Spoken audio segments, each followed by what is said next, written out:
guys. Ay. Ayan guys, ginagawa namin yung bahay nila namin. Sa kami tatay. Ginagawa namin gabi ng pinto. Pinifix na yung pinto. Bakal na kasi panay. Madaling anayin dito sa pinto. So kami gabi lang gumagawa para ipit sa labor.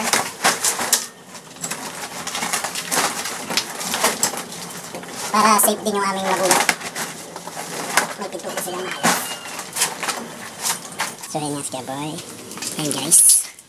Bakal na siya. Ano siya? Ayan, bakal na. Kasi mabilis anayin dito sa bundok. Ayan si Kuya. Ayan si ate. Ayan si ate Hisel. Yan ang sponsor. Gumagawa din siya. Ayan. Ito hindi pa. Ipipinishing pa namin yan. Lalagyan ng bintana. Ayan. Kasi inaanin na yung bintana guys. So, ayan guys. Nakikita nyo na.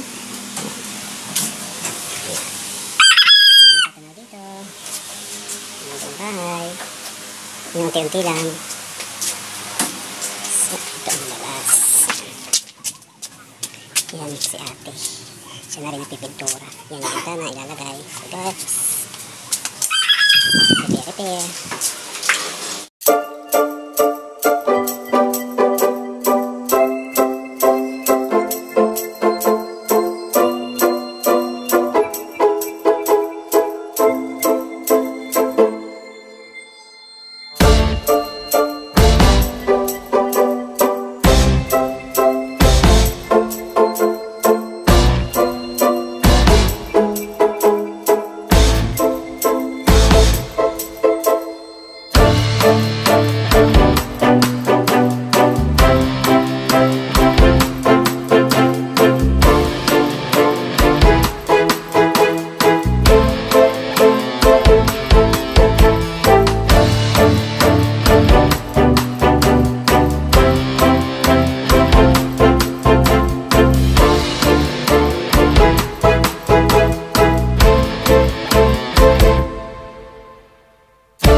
Balibakal na lahat ng pinto para hindi kainin ng anay pagkahay kasi inaanay.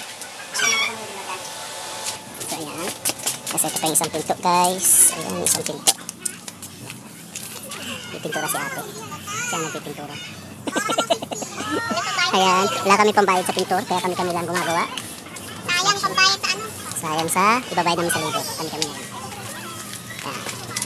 So ayun. May nakabili ng lupa. Kabila. Nakabili ng lupa. Bali ito sa amin.